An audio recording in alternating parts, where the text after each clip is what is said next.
Let's talk about how Facebook, through Instagram, could take over TikTok's market the same way that it did Snapchat through stories.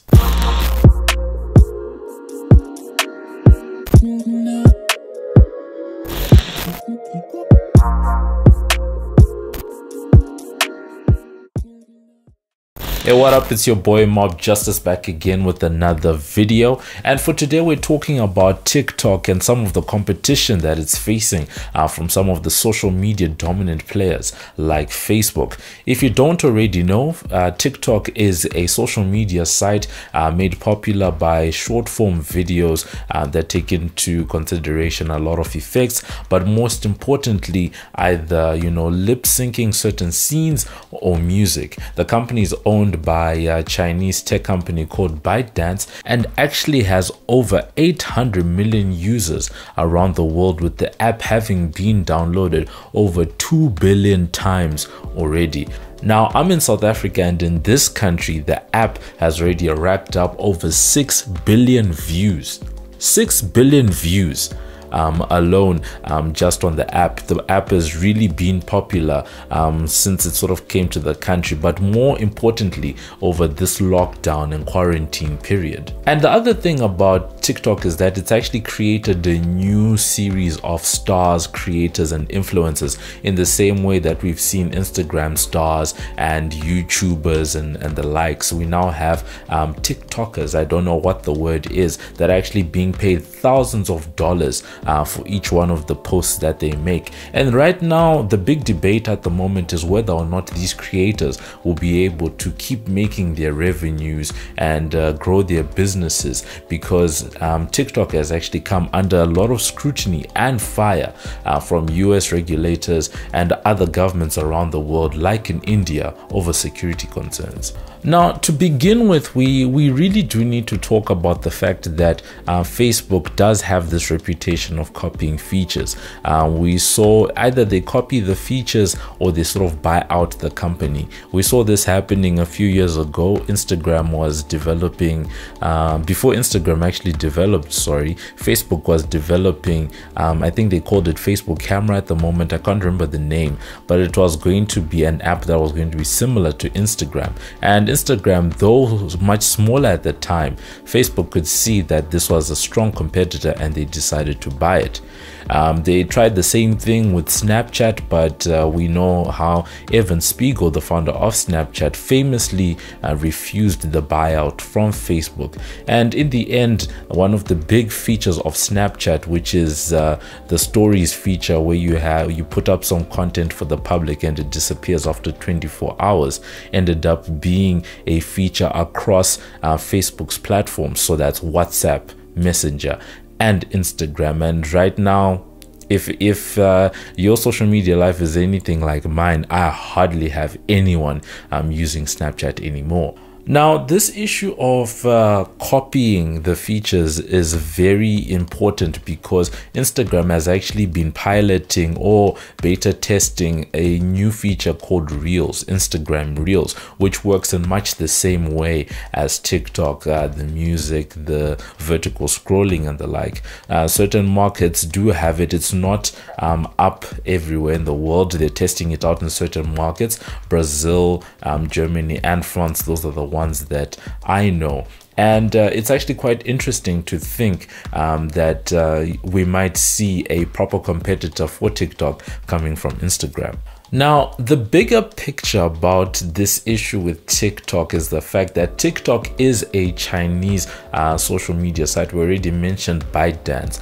But what's important about it is that it's the first Chinese social media site to gain mainstream popularity in the Western world, particularly in the United States. And that has a lot of US lawmakers uncomfortable. They are citing a lot of security concerns. And but more importantly, all of this stuff is happening against the backdrop of an ongoing US-China trade war. There's been a long-running battle between the two superpowers, and we saw companies like tech giant and Huawei actually being embroiled, and continues to be embroiled, because we've seen, you know, some of the bans that Huawei has had in parts of Europe on some of the telecoms networks there.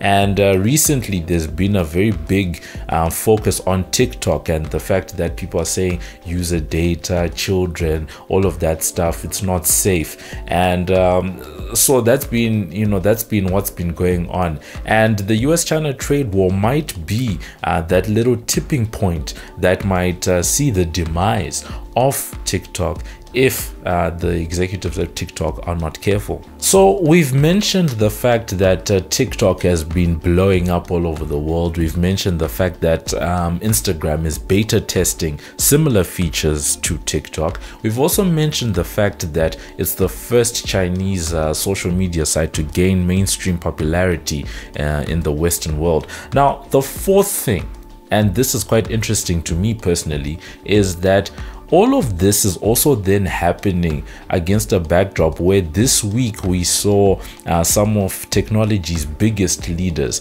We had Mark Zuckerberg of Facebook, Jeff Bezos of Amazon, Tim Cook of Apple, and Sundar Pichai of Google, all sitting in front of the House of Representatives in one of the biggest sort of antitrust, privacy and competition sort of hearings and investigations that they have done. There's this idea that these companies are using their size and market power to dominate and to crush competition in their various markets. So that's what US lawmakers are going after these companies about. And the hearings have been very real. I've sat through, you know, a couple of them, and they were actually grilling them. They've done their homework. This is different from other hearings where sometimes you can clearly see that people don't really understand how the companies work. But this time around, you can see that the lawmakers have really done their homework about how these companies are operating. But the reason why the TikTok debate now comes in, you know, for me, is the fact that all of this stuff is being done to reduce the market power of these companies, you know, Facebook, Amazon, Apple, and Google, right? But if we hone in on Facebook, all right, you've got policy, you know, trying to make these companies to reduce their market power, because Facebook has the power that it does because they've got over 2 billion users across their various platforms. But now if you think about the fact that concurrently there is a foreign policy debate that's happening with the US and China in their tiff, the fact that you have US lawmakers and politicians saying down with TikTok might give rise to Instagram Reels if they decide to really go through with it, and make it mainstream, right? And the irony there is that you would be further entrenching the place of Facebook. You know, on this end, you say that you're trying to reduce its market power and market dominance, but concurrently, you're trying to make moves that will crush you know, TikTok as a competitor in the social media space, you know, very easily giving Instagram room to just come in, scoop up all of those creators that we spoke about earlier on, and also the users, because we saw this happening with Snapchat. A lot of people were already on Facebook. A lot of people were already on Snapchat. Not Snapchat, on Instagram. A lot of people were already on WhatsApp. So when they introduced their story features, it already had mass adoption. And we saw a lot of people leaving Snapchat because they didn't need to have it anymore. They had the same feature on all of these other platforms, especially on Instagram. So that little tension of, on the one hand, US lawmakers are trying to reduce the market power and dominance of Facebook and other companies, but at the same time, you've got foreign policy that could help, you know, to further entrench Facebook's place. It's a very interesting thing that you know, people should be watching. Now, I'm gonna get slightly controversial on this one and just talk about this security aspect, because the TikTok has been, you know, people have been having a lot of suspicions around TikTok user data, the privacy, all of that. And I'm not saying the concerns don't exist. There was an issue that's actually come up about how TikTok is able to actually access the clipboard feature on iOS, and you know, that's normally where, you know, passwords and usernames are kept, all of that. And we're not saying that there aren't any real concerns, but my issue then becomes, if the West, particularly the US, makes a big statement about how user data from the US is going to China, right, to be processed there, and they're afraid that there's going to be spying, etc., is the message that they're trying to send to the world that US tech companies or US social media is better?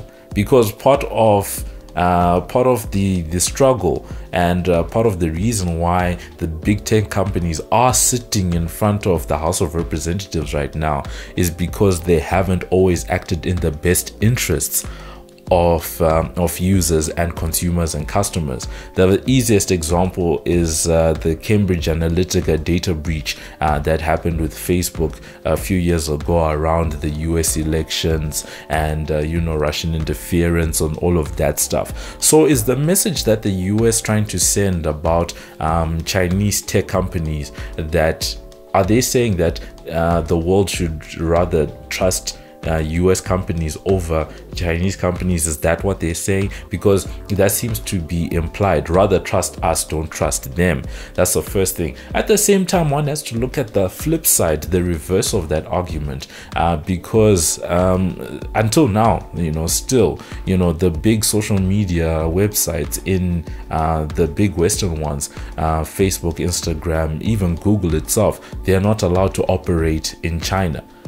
You know, right? So you've got that tension as well, right? So on the one hand, you've got ByteDance, which its TikTok product has been allowed to sort of proliferate and become mainstream in the Western world and in the US, but the same is not happening with the US services and platforms. Now, as much as we could point, you know, a lot of fingers and say what's going on to TikTok is unfair, that there's a lot of politics going on, which there is, this is, you know, a complex debate. On the one hand, yes, they've become victim to what is essentially a fight between two superpowers, and not necessarily them, and they're sort of caught in between. But at the same time, some flaws have been found in their security. All I'm saying is that security flaws exist even in some of you know, the Western platforms, Facebook, Google, Amazon. You know, we've heard some of these data breaches happening, you know, all over the place. Now, one of the things that's been quite entertaining and good for me to see is how TikTok has responded. They haven't taken these things lying down. They've really been doing a lot, in my opinion, to try and sanitize their image, and sort of, in some ways, you can sort of see that, I don't know whether we can say they're trying to distance themselves from the whole US-China thing, but you can see they're taking a lot of moves to sort of appeal to that Western audience, because they can see that the market is huge, and that's something that that's a place that they actually want to grow in. And one of the more curious things that's happened recently is the fact that as of June this year, they've actually hired Kevin Mayer, who is now the CEO of TikTok, and is actually the chief operating officer of the parent company ByteDance, which you spoke about earlier on. The most interesting is the fact that he was actually previously the chairman of Disney, Disney's direct consumer and international business. So basically their streaming platform, that's the background that he's coming from. So we can see them hiring a big American or big US executive in the entertainment space and bringing him on board to try and grow their presence. And because of that, there has been some talk about TikTok perhaps getting into traditional you know, video streaming and what other products ByteDance could actually start to create, you know, from that partnership. The other curious one, which I think is probably a good move, we spoke earlier on about how TikTok has created this new breed of influencers being paid and stuff like that because people are creating livings on social media nowadays, and some TikTok influencers, the biggest ones, getting thousands of dollars for their posts. And because of that, a big fear amongst some of those creators, they've now been creating sort of like backup accounts on other platforms, so that if something does happen or does go wrong with TikTok, they have somewhere for their audiences to come to. YouTube has been a very big place where people have been, you know, starting to grow their audiences and their presence, because the lights might go out on TikTok.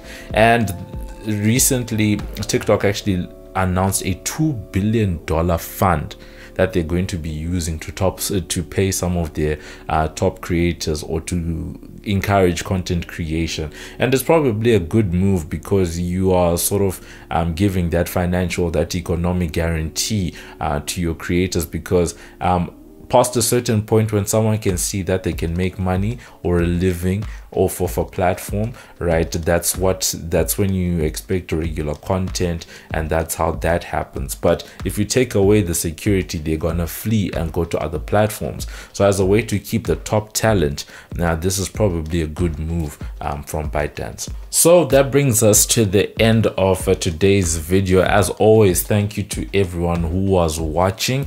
I think this is an interesting story to keep watch on for the next you know, coming months, especially for consumers, the people that actually consume this content. It'll be interesting to see, you know, if TikTok does get shut down, or, you know, does lose its top creators, will consumers, you know, shift with the creators onto other platforms? That's the first thing. Second thing, is Instagram Reels going to become that big? Does it have the ability to crush a TikTok the same way that, you know, Snapchat sort of you know, fell victim to Instagram, Facebook and WhatsApp a few years ago? And then the other one for creators, it would be interesting to see what actually happens with the funds, because speaking from the South African point of view, there had actually been some research to say that TikTok was the next frontier for a lot of traditional advertisers, corporates and the like, looking to spend their ad dollars, that because Facebook and Google have been the dominant players in the space. But for South African ad executives, the big debate at the moment is how to shift ad spending to TikTok. Will that debate still be going on with all of these concerns? And as much as we've spoken a lot about Facebook and Instagram, at the same time, other, you know, platforms, YouTube and Snapchat in particular, have been beta testing features that are similar to TikTok. So it's not that they're the only, so it's not that Facebook is the only one. A lot of people are smelling blood in the water, and they're really, it looks like they're preparing to actually take market share from TikTok if something does go wrong, or if there is that mass exodus from the platform. And then lastly is just that fact of the US policymakers, the US government. What is it exactly that they're trying to do when it comes to this issue of TikTok and Facebook? Are you trying to make Facebook you know, more controlled, smaller, have less power, or are you trying to help it to grow in a new market, in fact, and take, you know, the business away from what TikTok is doing? Where are we there? Are we gonna have, you know, a happy middle? It would be an interesting space to watch. Also, on the same front, to also be interesting to see how far the US regulators actually go with the current round of hearings, and the type of recommendations that they do make on that front. So that's been it. Let us know what you think in the comments. As you can see, this is something that really just does spark me looking at it from the different points of view, because there are a lot of moving parts and there are a lot of players that look like they want to come in in and get into this space that TikTok has actually carved out for itself. So it would be definitely a good one to see how that evolution actually goes. Will Instagram be able to take TikTok's lunch, or will TikTok be able to take the young kids and the rest of the people that just get sucked in going forward? Will ByteDance continue to establish itself more in the West? What is their strategy there? Let us know what you think in the comments, and then I will catch you guys in the next video. This is Muffs Too Much, and you're watching MobbJustice TV. Like us on Facebook, follow us on Instagram, follow us on Twitter. We're there on YouTube. Thank you for watching our video. Subscribe.